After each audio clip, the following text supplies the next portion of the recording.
Noticias de última hora, preste mucha atención. Noboa juega del lado de la fiscal y se salpica de su actual popularidad. Los dos grandes golpes de la fiscalía, liderada por Diana Salazar, al crimen organizado han sacudido al país. Y el presidente Daniel Noboa no ha perdido la oportunidad de adjudicarse parte de esos éxitos. Desde que ganó las elecciones extraordinarias, el presidente Daniel Noboa se puso del lado de la fiscal general, Diana Salazar. Necesitamos proteger a individuos como ella, dijo en Washington, el 6 de noviembre. Ese respaldo político oficial se repitió un mes después, ya desde el Palacio de Carondelet. El mandatario afirmó que sus legisladores nunca votarían a favor de enjuiciar políticamente a la fiscal general, después de que el correísmo anunciara sus intenciones de hacerlo. Y su apuesta fue acertada. Mientras el correísmo despotrica contra Salazar, Noboa insiste en que no habrá impunidad para nadie. A la vez que se adjudica parte del crédito por el éxito que ha tenido la fiscal general en estos últimos meses. Incluso, el mandatario ha llegado al punto de compararse con la fiscal general. El 8 de marzo, en un evento internacional, en Quito, Noboa enfatizó que Salazar recibe amenazas todos los días, igual que yo. Y agregó, en modo de broma, que hablan por teléfono para compararlas. Unos días antes, a finales de febrero, la fiscal había recordado públicamente las amenazas contra su vida, que está en riesgo permanente, por plantarle la cara a todos los delincuentes. Y confesó que vive como si estuviese en arresto domiciliario, porque sabe que el crimen organizado busca venganza. 3 semanas después del cambio de gobierno, la fiscal Salazar sacudía al país con la investigación del caso Metástasis y 3 meses después llegaba su segundo golpe al crimen organizado, con el caso Purga. En ambos casos, la titular del Ministerio Público se encargó de advertir a los actores políticos, especialmente en la Asamblea Nacional, de que había iniciado la limpieza de las instituciones públicas vinculadas al narcotráfico y la corrupción. Y, aunque puertas adentro del Ejecutivo no haya líneas claras y públicas sobre la lucha anticorrupción, ni se sepa en qué trabaja la Secretaría de la materia, el presidente Noboa ha aprovechado el éxito de la fiscal Salazar para incluirse en el escenario. Pese a que inicialmente guardó silencio. Hemos atacado a la delincuencia, le hemos dado guerra a los grupos de crimen organizado, así como a la corrupción, que está enquistada en la función judicial, dijo el jefe de Estado el 16 de diciembre, cuando la Fiscalía develó esa trama. El mandatario reconoció el trabajo de la Fiscalía y recordó que el Ejecutivo participa en esa lucha con las fuerzas del orden, que acompañan a los agentes fiscales durante los operativos. Después del operativo del caso Purga, a inicios de marzo, el presidente Noboa comentó que su gobierno le ha dado herramientas, garantías y hasta valentía a la fiscal Salazar, que temía por su vida con las anteriores administraciones, para ir destapando algunos casos de corrupción. Al día siguiente de esas declaraciones, el 8 de marzo, la fiscal general reconoció el respaldo que ha recibido de parte del primer mandatario y le agradeció por su preocupación y trabajo, así como por su seguridad y la de su equipo de trabajo, a través de la Policía Nacional.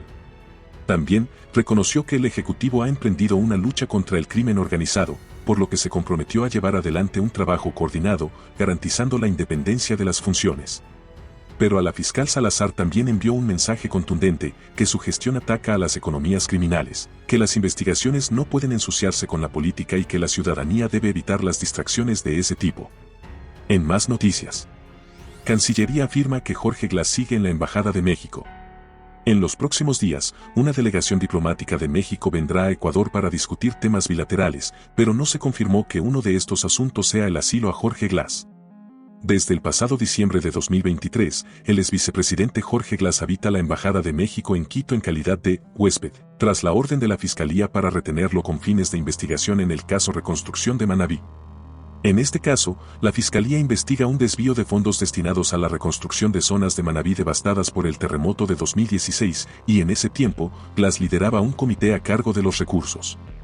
Tras la solicitud de la fiscal general Diana Salazar, el exfuncionario correísta pidió asilo diplomático a México, pero esto sigue en análisis y no ha sido concedido. Mientras que el pasado febrero, se informó del requerimiento de la Cancillería ecuatoriana a México para poder ingresar a la delegación diplomática en Quito y proceder con la orden de captura contra Glass.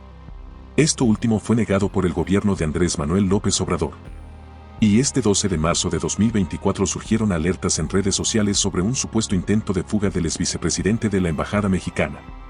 En las redes, se difundió el presunto pedido de las fuerzas de seguridad para reforzar la vigilancia en la frontera norte, con Colombia. Primicias consultó a la Policía Nacional sobre la solicitud, y primero se señaló que era un tema preventivo, aunque luego la institución indicó que la alerta surgió desde las Fuerzas Armadas. Ante las dudas, la Cancillería ecuatoriana aseguró en un mensaje a los medios que tras las conversaciones con autoridades de la Embajada de México en Ecuador, se confirma que el ciudadano Jorge Glass permanece en esas instalaciones. Según la Cancillería, ambos países mantienen un canal de diálogo diplomático directo y fluido.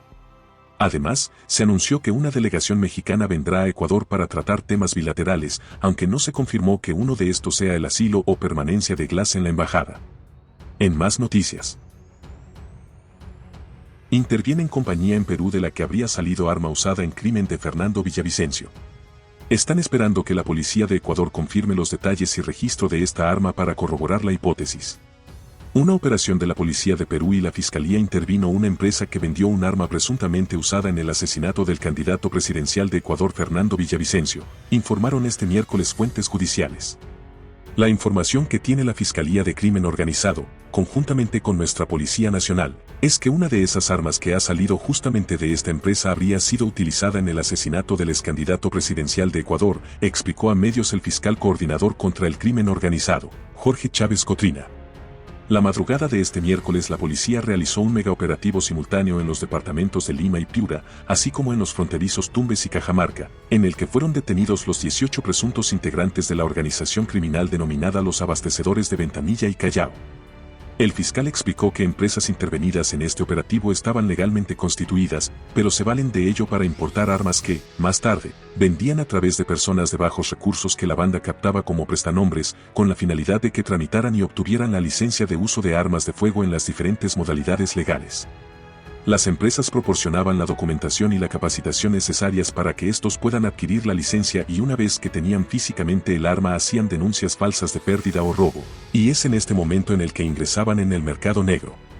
Los abastecedores de Ventanilla y Callao las enviaban a distintas bandas criminales peruanas y de Ecuador, y Chávez indicó que una de las 5 armas usadas en el asesinato de Villavicencio, un fusil AR-15 que es utilizado para la caza y el deporte, aparentemente pertenece a este caso de tráfico ilícito.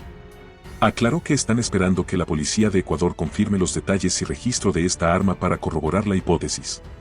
Según las investigaciones policiales, la banda estaba dirigida por Jorge Humberto Lamela Villanueva, alias Lamela, y por Melchor Edgar Sanginés Cabrera, alias Edgar. La policía detalló que las personas captadas por la banda para comprar las armas financiadas por Lamela Villanueva llegaban a adquirir hasta 200 con esta estrategia. En el megaoperativo se comisionaron 270 armas de diversos calibres, así como grandes cantidades de dinero en efectivo. En más noticias. En el caso Purga, abogados de la expresidenta de la Corte del Guayas Fabiola Gallardo renuncian, por razones de conciencia, a seguir con la defensa en la causa. La expresidenta de la Corte del Guayas, Fabiola Gallardo junto al exasambleísta Pablo Muentes y el juez Johan Marfetán son vistos como parte de la cúpula del grupo criminal. Por razones de conciencia los abogados Stalin Raza, Daniel Yela y Alejandra Garzón renuncian a seguir con la defensa de la expresidenta de la Corte de Justicia del Guayas Fabiola Gallardo, una de las 12 personas procesadas por el delito de delincuencia organizada dentro del caso conocido como Purga. A una semana de haberse iniciado la instrucción fiscal de 90 días, los abogados hacen conocer de su renuncia a continuar en la defensa a la Fiscalía General del Estado y al juez de la Corte Nacional de Justicia que lleva la causa Javier de la Cadena. En el oficio remitido se hace saber que la renuncia se da por razones de conciencia, de conformidad con lo dispuesto en el artículo 331.3 del Código Orgánico de la Función Judicial. Esta norma del Código Orgánico de la Función Judicial invocada habla sobre los derechos de los abogados en el patrocinio de las causas. Se explica que entre los derechos del abogado que patrocina una causa está el renunciar o negarse a prestar defensa por criterio de conciencia. La fiscal Diana Salazar afirma que Fabiola Gallardo es una de las 3 líderes del grupo criminal estructurado en el caso Purga. De ella se dijo que mantenía el nivel de planificación de la organización y que participó para que se fallara a favor de una acción de protección presentada por el Cuerpo de Ingenieros del Ejército y a cambio recibió el arreglo del piso del Salón de Presidentes de la Corte del Guayas. También se la acusó de haber generado acercamientos con la defensa del líder de los choneros Adolfo Macías Villamar, alias Fito, para así fallar a su favor en una apelación presentada por el Servicio Nacional de Atención a Personas Privadas de la Libertad, SNAI, y por ello conseguir algún tipo de beneficio económico. Se sostiene además que Fabiola Gallardo contrató y pagó el sueldo de la comunicadora Mayra Salazar, procesada en el caso Metástasis, quien sería definida como mano derecha de la expresidenta, para instrumentalizar una dinámica criminal en la Corte del Guayas, controlar las acciones judiciales y administrativas. La defensa saliente sostiene que con el objetivo de que Fabiola Gallardo no quede en indefensión, se debe notificar de cualquier diligencia posterior a la Defensoría Pública hasta que la procesada designe una nueva defensa. En más noticias. Seguimos con el caso Purga. Mayra Salazar se inventó una historia en esos chats, afirma expresidenta de la Corte del Guayas Fabiola Gallardo. La expresidenta de la Corte del Guayas, Fabiola Gallardo, es vista por la Fiscalía como una de las 3 personas que lideraban el grupo criminal en el caso Purga. Mayra Salazar se ha inventado una historia en esos chats. Siempre me he dedicado por la lucha ante la corrupción, siempre. Esa ha sido mi característica. Yo no he recibido dinero alguno, ni he recibido ningún beneficio y tampoco lo he pedido. Esa fue parte de la corta contestación que la jueza y expresidenta de la Corte Provincial de Justicia del Guayas Fabiola Gallardo le dio a la acusación que le acababa de hacer la fiscal general, Diana Salazar, dentro del caso Purga, proceso penal en el que se abrió, el 5 de marzo pasado, una instrucción fiscal de 90 días contra 12 personas, incluida la funcionaria judicial del Guayas. Para la fiscal Salazar, Fabiola Gallardo, cuando era presidenta de la Corte del Guayas, fue parte de los líderes de un grupo criminal que se estructuró para obtener fallos judiciales en casos en los que la estructura tenía intereses de por medio, generando para esto cambios de jueces y archivo de sumarios administrativos que permitían que los integrantes de la organización siguieran operando. En más noticias. Y en el centro de la investigación del caso Purga está la mujer cuyas conversaciones la retratan como el personaje que se captaba de transitar al filo de la ley. Se trata de Mayra Salazar, quien habla de lavar dinero, presume sus relaciones de poder y hace alarde de sus logros pisoteando los procesos en el sector público. Las conversaciones de Mayra Salazar involucrada en el caso Purga con sus amigos y contactos muestran a una mujer que con enorme frialdad se jacta de andar por fuera de la ley. Presume su poder y ostenta su necesidad de hacer dinero a cualquier precio. De los chats extraídos por Fiscalía, por ejemplo, hay un diálogo con su amigo el publicista guayaquileño Carlos Grijalva, quien sí es más cauto. En octubre del 2023, Grijalva le cuenta lo que ve en las noticias. Asesinaron al influencer conocido como La Polilla.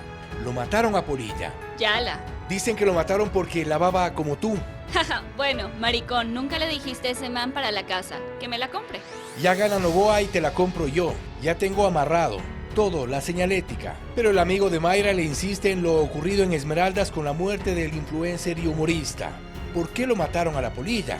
Y ella con la misma frialdad le responde: no me interesan esos números muertos, me interesan los vivos, a los que puedo sacar plata. ¿Para dónde? Municipio de Guayaquil, ahorita necesito hacer plata y lavar de verdad, porque me compré una casa, maricón. Me cambió una casa hermosa y estoy endeudada hasta el... Desde este noticiero logramos contactar con Grijalva. No aceptó una entrevista, pero reconoce que mantuvo conversaciones con Mayra Salazar. Eso sí, se mostró sorprendido de que su nombre aparezca en el caso Purga.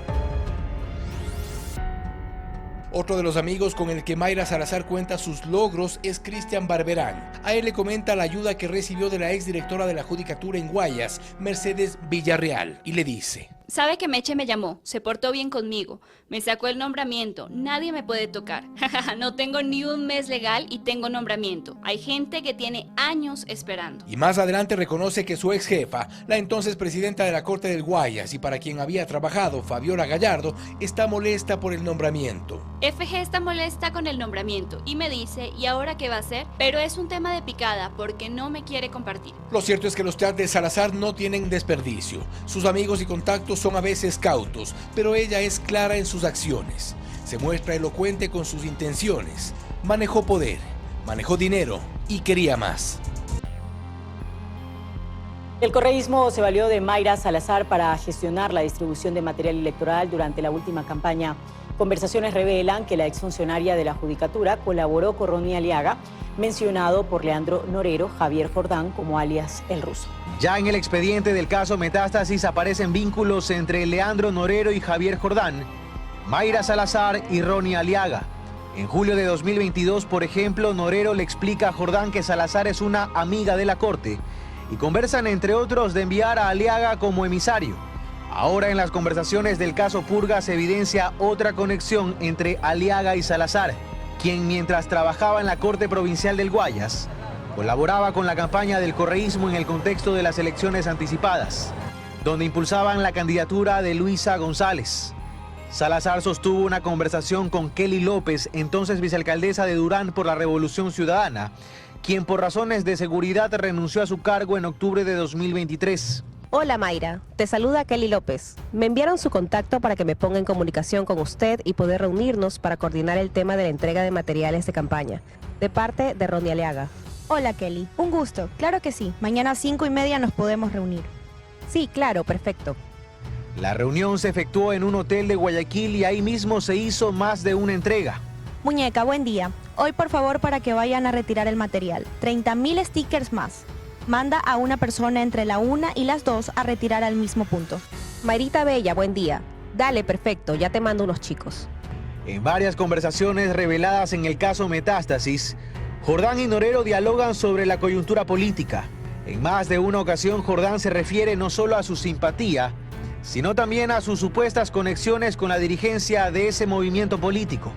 A la fecha, Javier Jordán y Mayra Salazar están vinculados al caso Metástasis, mientras que este viernes Ronnie Aliaga, quien se encuentra fuera del país, pasará a la lista de procesados luego de que la Fiscalía pidió su vinculación junto a otras 12 personas.